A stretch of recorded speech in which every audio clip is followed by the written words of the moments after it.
Hello students, स्वागत है आपका आपके खुद के यूट्यूब चैनल विज्ञान बुद्धि में, जहां आज हम लोग पढ़ने जा रहे हैं क्लास 10th की विज्ञान सब्जेक्ट की कार्य पत्रक नंबर 14 और आज की तारीख है 6 अगस्त 2021।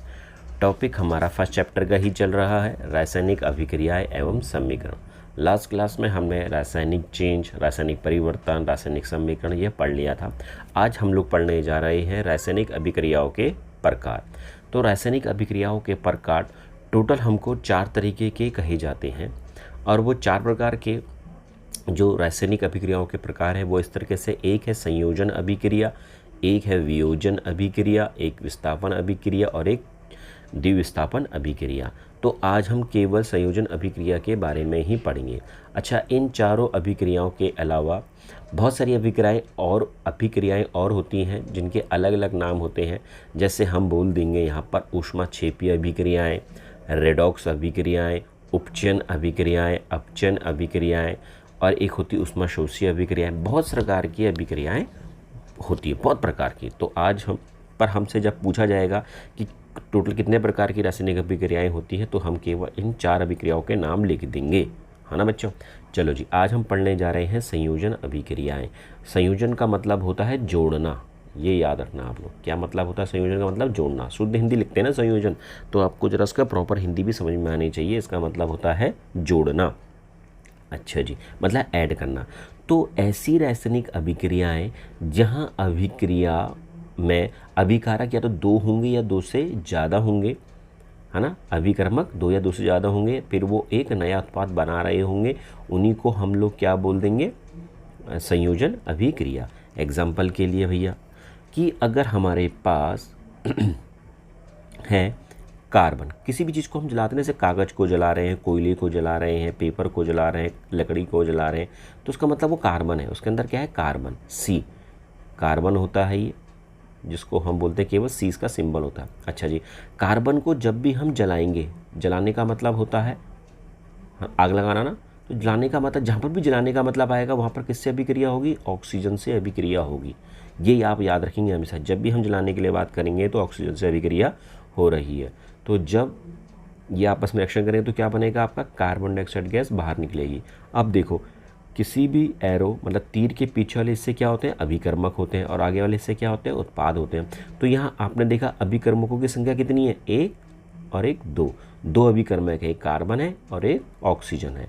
तो 2 अभिकर्मक आपस में जुड़कर एक उत्पाद बना रहे हैं, तो हमने इसे क्या बोल दिया? संयोजन अभिक्रिया, और ये बन गई हमारी कार्बन डाइऑक्साइड रिएक्शन। अच्छा जी, ऐसे बहुत सारे एग्जांपल हम ले लेंगे। हमारे पास है मैग्नीशियम की रिबन। एक मैग्नीशियम की रिबन होती है, धातु होती है, फिर इसको हम जलाएंगे। जलाने का मतलब फिर किससे रिएक्शन करना? ऑक्सीजन से रिएक्शन करना। कितने अभिकारक हो गए भैया? तीर से पहले किससे क्या कराते हैं? अभिकारक कराते हैं। एक ऑक्सीजन अभिकर्मक और एक मैग्नीशियम अभिकर्मक, 2 अभिकर्मक हो गए। दोनों आपस में रिएक्शन करेंगे और क्या बना रहे हैं? MgO, magnesium oxide. ये एक उत्पाद हो गया, है ना। तो फिर यहाँ पर क्या अभिक्रिया हो गई? जब 2 अभिकर्मक आपस में मिले तो क्या बन गया? आपका एक उत्पाद बन गया। तो आपस में जुड़े हैं, संयोजन अभिक्रिया हो गई। तो संयोजन अभिक्रिया में 2 या 2 से ज़्यादा अभिकर्मक जो आपस में मिलते हैं तो क्या बनाते हैं? आपका एक उत्पाद बनाते हैं। क्लियर हो गया? अच्छा जी, अब आपके पास जैसे मैंने बोल दिया, ये होती है हाइड्रोजन गैस, ये होती है ऑक्सीजन गैस। 2 अभिकर्मक हो गए, ये आपस में जुड़कर क्या बनाएंगे? वाटर बना देंगे बच्चों। क्लियर हो गया? अच्छा जी, फिर एग्जांपल हम ले लेते हैं। अच्छा, हमारे पास ना वायु होती है। वायु का मतलब ऑक्सीजन ले लिया। नमी का मतलब होता है किससे? पानी से। यहाँ पर है ना नमी लिखा हुआ है, नमी मतलब पानी, वायु मतलब ऑक्सीजन। और बात कर दी हमने लोहा, लोहा मतलब आयरन। जब ये आपस, लोहे में जंग लगता है ना जो, तो लोहे में जंग जब लगेगा तो किसके से रिएक्शन करेगा? ऑक्सीजन गैस से, पानी से, और खुद तो आयरन है ही। तो यहाँ पर बन जाएगा आपका Fe3O4.XH2O।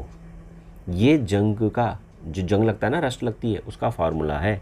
तो देखो कितने अभिकर्मक हो गए? एक आयरन, एक ऑक्सीजन और एक पानी।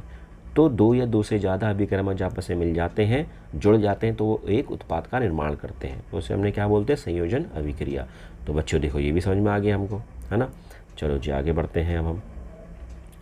अब हमसे कहा जा रहा है ऊष्माक्षेपीय अभिक्रियाएं क्या होती हैं, जरा इसको ध्यान देते हैं फिर आगे बढ़ते हैं।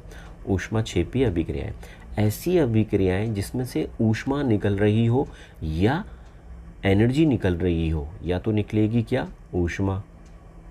ऊष्मा को हम क्या बोलते हैं, गर्मी बोलते हैं बच्चों, ये याद रखना आप लोग। और दूसरा क्या निकलेगी, ऊर्जा। ऊर्जा का मतलब क्या होती है, एनर्जी होता है। क्लियर हो गया, क्या होता है, एनर्जी से।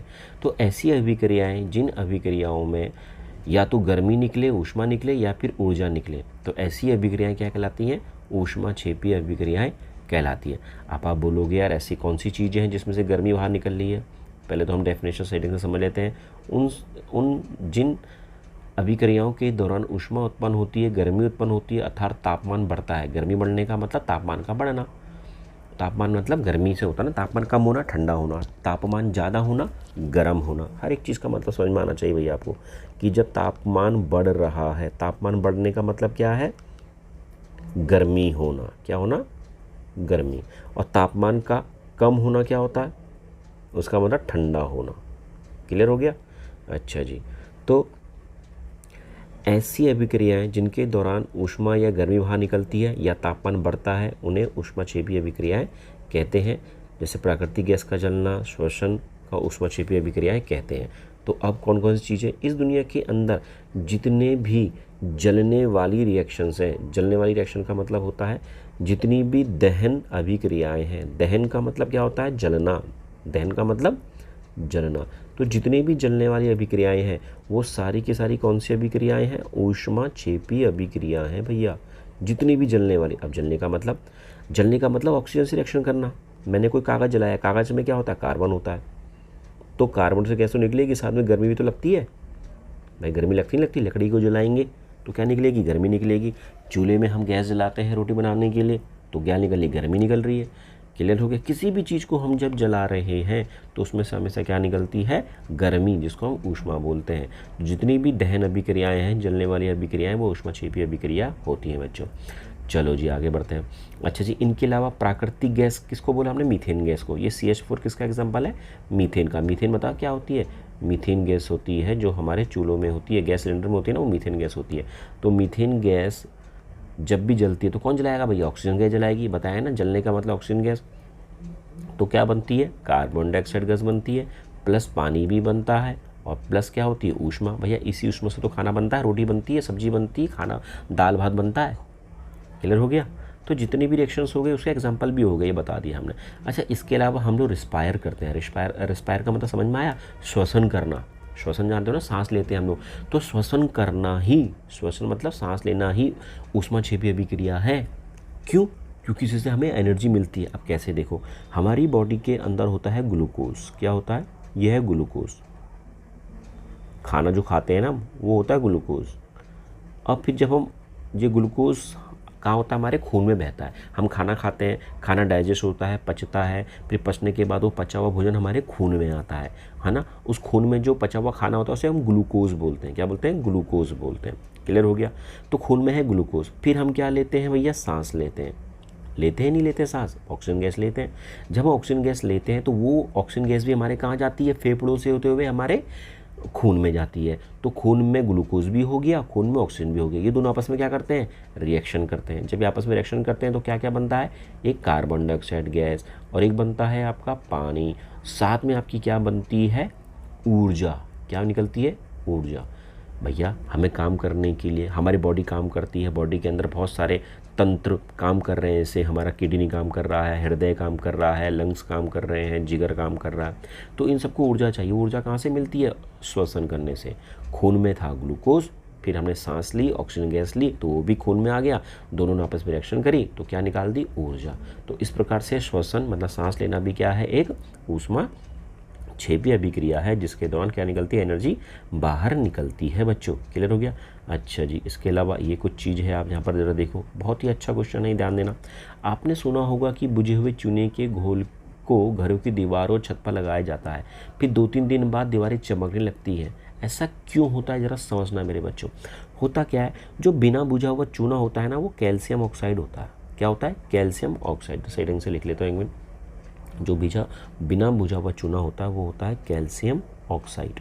ये चूना होता है ना, पहले गांव के जैसे हम वाइट वॉश करते हैं तो पहले, अब तो डब्बे आते हैं लिक्विड वाले डब्बे, पर पहले पत्थर आते थे चूने के पत्थर, बड़े बड़े से पत्थर चूने के। गांव वाले जो होंगे जो घर में खुद पुताई करते होंगे उनको पता होगा कि चूने के बड़े बड़े पत्थर आते थे, तो उनको बोलते हैं कैल्शियम ऑक्साइड। वो बिना बुझा हुआ चूना होता है। फिर हम उसको एक डब्बे, एक ड्रम में, ड्रम था उस ड्रम में पहले चूना डाला, फिर उसके ऊपर से क्या डाल दिया, पानी डाल दिया। जैसे ही हमने उसके अंदर पानी डाला तो पानी क्या होता है, H2O होता है। तो ये क्या बन जाएगा, कैल्शियम हाइड्रोक्साइड बन जाएगा। क्या बन जाएगा, कैल्शियम हाइड्रोक्साइड बन जाएगा। तो ये पहले चूना, ये चूना पत्थर था, फिर इसमें पानी डाल दिया, फिर क्या बोल दिया, कैल्शियम हाइड्रोक्साइड। ये चूने का पानी हो गया। ये क्या हो गया, चूने का पानी, जिसे हम क्या बोलते हैं, बुझा हुआ चूना भी बोलते हैं। क्या बोलते हैं, बुझा चूना, है ना। और ये पत्थर जो है बिना बुझा हुआ चूना, क्योंकि इसमें पानी डाला नहीं था उस टाइम, पहले पत्थर थे तो बिना बुझा क्या हो गया, चूना हो गया भैया। ये क्लियर हो गया। ये बन गया हुआ कैल्शियम हाइड्रोक्साइड। अब इसको क्या करते हैं, इससे हम पुताई करते हैं, इसी से क्या करते हैं हम लोग, पुताई करते हैं। फिर जब हम पुताई करते हैं ना बच्चों दीवार में, तो दीवार तो गीली हो जाती है, दीवार क्या हो जाती है, गीली हो जाती है। तो दीवार में हमने क्या चिपका के रखा, चूने का पानी, मतलब जैसे कैल्शियम हाइड्रोक्साइड चिपकाया हमने। अच्छा, फिर वो धीरे धीरे दीवार क्या होगी, सूखेगी। पर दीवार जब सूख रही है ना, तो दीवार किससे रिएक्शन कर रही है, दीवार हमारी हवा में तो ही है, हम सांस ले रहे हैं, सांस छोड़ रहे हैं, तो कार्बन डाइऑक्साइड गैस ही तो है हवा में। तो ये जो दीवार में जो चूना लगाया था हमने, चूने का रंग, वो कार्बन डाइऑक्साइड गैस से क्या कर देता है, रिएक्शन कर देता है, और क्या बन जाता है, कैल्शियम कार्बोनेट बन जाता है। इसी कैल्शियम कार्बोनेट के बन जाने से क्या होती है, चमक आती है। कहाँ पर, दीवारों में। तुमने देखा होगा जब गीला चूना लगे ना, नया नया चूना लगे तो चमक नहीं होती, जब वो सूख जाता है तब क्या मस्त चमक आती है। क्लियर हो गया। और जो पानी होता है वो पानी क्या होता है, सूख कर बाहर निकल जाता है, वेपराइज हो जाता है, बस खत्म कहानी। क्लियर हो गया। अच्छा जी, अब यहाँ पर बोला है उपचयन अभिक्रिया और अपचयन अभिक्रिया। इसको तो अभी आप रहने दो क्योंकि इसके बारे में ज़्यादा नहीं दे रखा है ना। तो अब हम कुछ क्वेश्चन करते हैं। क्वेश्चन में कुछ नहीं है। बिना बुझा हुआ चूना जिसे हम क्विक लाइम भी बोलते हैं इंग्लिश में, और बुझा हुआ चूना जिसे हम स्लैग्ड लाइम बोलते हैं। स्लैग्ड लाइम, स्लैग्ड ऐसे लिखते हैं हम लोग, स्लैग्ड लाइम, स्लैग्ड लाइम। और जो बिना बुझा हुआ चूना, तो जो चूने का पत्थर होता है ना, उसे हम क्या बोलते हैं, क्विक लाइम। ये होता है क्विक लाइम, ये याद रखना। अच्छा जी, अब क्या कह रहा है कि इनमें से ये 3 ऑप्शन है तुम्हारे, क्या हमारे पास 3 ऑप्शंस, कि बिना बुझा चूना और बुझा हुआ चूना क्रमशः कौन से हैं। पहला है बिना बुझा हुआ चूना, तो क्या होता है, कैल्शियम ऑक्साइड होता है, और बुझा हुआ चूना क्या होता है, कैल्शियम हाइड्रोक्साइड होता है। अब ये जहाँ पर भी हो, कहाँ पर है वो, तीसरा वाला है, तीसरा आंसर हो गया भैया। क्लियर।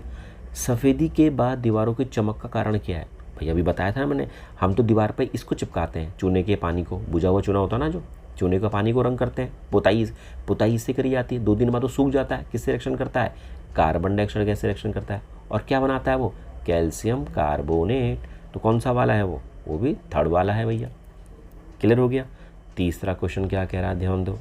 कह रहा है इनमें से जो अभिक्रियाएं ऊष्माक्षेपी नहीं है उस पर चिन्ह लगाओ।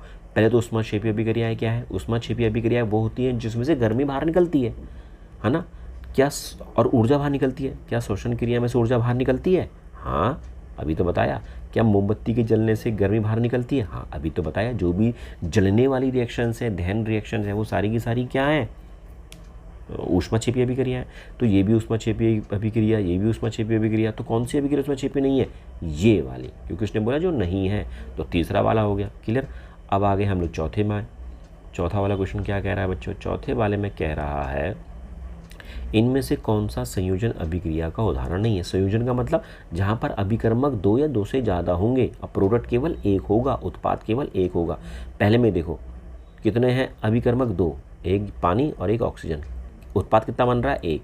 तो भैया ये तो है संयोजन अभिक्रिया। क्लियर हो गया। दूसरा देखो बच्चों, एक अभिकर्मक, उत्पाद कितने बन गए, 2। उत्पाद तो एक ही बनना चाहिए था, 2 उत्पाद नहीं बनने चाहिए थे, तो ये संयोजन अभिक्रिया नहीं है।